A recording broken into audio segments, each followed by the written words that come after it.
Hey guys, what's up? It has been a while. I am sorry I've been missing in action again. If you haven't heard already, I am currently training for Ironman Canada, which will be taking place July 30th in Whistler. So that's exciting, but it's been taking up a lot of my time, especially during the week, especially in the last few weeks because we've had such a busy schedule over the weekends. I've had the pleasure of going to Yosemite for Memorial Day weekend, and last weekend I got to go to one of my best friends from high school, Keith's, his wedding, which was absolutely spectacular and wonderful.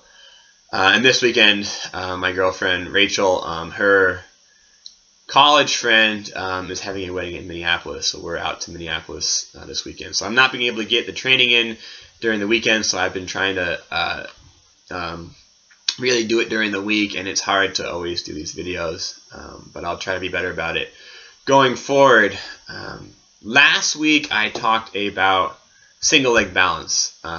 Single leg balance is very, very important, especially if we want to keep the body moving correctly. We want to be able to be balanced on both sides. Single leg exercises really helps that for walking, running, just for your normal everyday activity. We have to create balance because we don't have imbalance. When we have imbalance, it creates problems, it creates pain.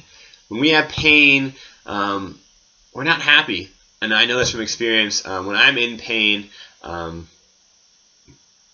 my days suck. It's very, very hard to find enjoyment and fulfillment through everyday things. It's hard to appreciate things because all you can think about is the pain.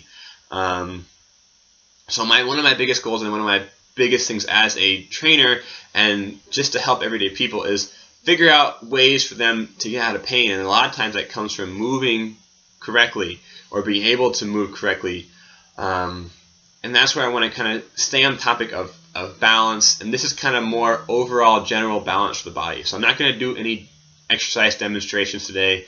I'm just going to talk about how I can create balance in my everyday life, in my body, so that I can really work on being pain-free. And when I can, be pain-free, then I can. Your health is your life, and if I can get that pain out of my life, and I can be healthy, my life can be much more enjoyable and much more fulfilling. You can do the things that you love and be content and be happy for your whole life. And that's really my overall goal for everybody, is that you can achieve that. So when it comes to our bodies, we are composed mainly of water. Most of our body is water, but that water keeps connective tissue healthy. So most of our body, except for our bones and things, are soft connective tissue. That's muscles, that's your blood, that's fascia, that's the cells. Everything moves in fluid in the connective tissue from our head to our toes. Connective tissue. So keeping the connective tissue healthy is very, very important. This is kind of where balance comes into play, because if I don't keep my connective tissue healthy, meaning I'm not moving it, not creating a balanced sense of movement in the area, it will freeze up and it will become very, very unhealthy. Example, sitting is the easiest example. I wake up in the morning, I get in my car, I sit. I go to work, I sit. I leave work, I drive my car to the gym, I sit. I go to the gym, I sit on a spinning bike, I sit. I go home, I sit on the couch, I sit. You can see how I am in the same posture over and over again. Sitting, I am sitting, I am sitting. What that will do is it will send signals to your brain. I don't need to get out of this posture, so let's just go ahead and hold that connective tissue in this area. Why do I need to even move it? So it will freeze up. Again, I've said that the body is mostly water. We want our body to be a running river, flowing, getting out anything that's bad, and being able to recycle, renew the whole system. If it's decides it's like, oh, I don't need to move it, I'm just going to sit in one area, it's not a river anymore. It's a pond. And if that pond, it becomes really stagnant, it becomes really dirty, it becomes incredibly unhealthy. All the tissue, everything in that unhealthy area will eventually die, and then the signals to your brain will not be sent to that area correctly. Doesn't matter how healthy you eat, yet that area of the body will not get any nutrients. It will not absorb any nutrients. It doesn't matter if you start to stand up, that body will stay shortened. So you could have, when it comes to sitting, your hip flexors, your hamstrings, all will become shortened. Your back, mostly anything posterior, will become lengthened. And that, over time, will create a chronic problem. It will refer to the joint because the joint has the most nerve endings, but it's that it's the inability for that soft tissue to move which will be causing that problem. So creating a balance throughout your day, meaning that I'm not stuck in a single posture, is very, very important. You need to become very, very efficient and strong in multiple postures. Good posture, bad posture. It's about movement, finding balance in movement so we can have balance in the system, so we can clean out those areas and move. Be able to work the connective tissue and that soft tissue. Again, I'm not going to demonstrate any exercises today, but things that you can do on a normal daily basis is not sit all day, so get up, stand up. Create movement in every area that you can create movement. So something simple is start from, when I wake up, can I move my neck? Can I move it in all of its positions? Okay? And control that movement. Can I move my shoulder? If there is pain in those areas, again, you don't have to try to create too much movement, but you want to move it. If there is pain, move in your range of motion. Don't move into the pain because, again, we don't want to be creating more problems. But make sure you're moving as best you can in those ranges of motions in which you're able. If it gets stuck, if you're not able to create that movement, then it'll just keep getting worse and worse over time.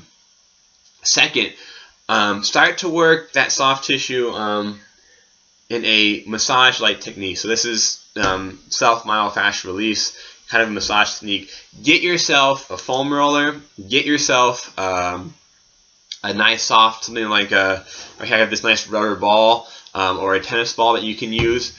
Make sure it's not super painful. You want to be able to move over the tissue, so say move over your chest, whatever it may be, laying over against the wall or on the ground, move over that chest. It shouldn't be painful. If it's very, very painful, it will not open up. You will not be creating the movement in the flow of blood and response to flush the smell like you want. So make sure it's not painful. You want to move over it nice and gentle. If it's really painful, again, just kind of ease off of it. You want to be able to work into it gradually. Over time, you can start to work for greater systems. You get like a lacrosse ball, you get one of these big firm balls in which you can really work your tissue out. But work that tissue out. Make sure it's nice and gradual. So you're creating movement in the area. You're helping create flow through that soft tissue. And you're creating balance in your movements. When we create balanced movements, again, the signals will send properly. Nutrients will be absorbed. You'll be able to keep your whole system hydrated. And that's very, very important for not living in a cycle of pain and starting to live in a cycle in which you can be happy and out of pain and thrive throughout your day and have fulfillment in your life. So please, please, please work on those movement things. I know it's, sometimes it's, with life, it comes back to balance. There's a lot of stress, a lot of limited time that we are experiencing. But it's just so very crucial to living that happy lifestyle, to being pain-free. Because pain is a signal from the body that something is not right, and we need to start to correct those things. So please start to incorporate these little bit of movement principles into your life, and hopefully, again, they start to really, you can see some improvements. Ask me any questions, anything you might have, comments, all that stuff. Greatly appreciate it. Share this with people who you feel might need it, and get them in contact with me, because I can really, I really want to start helping out more people. So yeah, that's it, guys. Thanks for watching. I hope you guys have a good day. I hope you guys have a good rest of your week, and until I see you guys again, peace. Take care.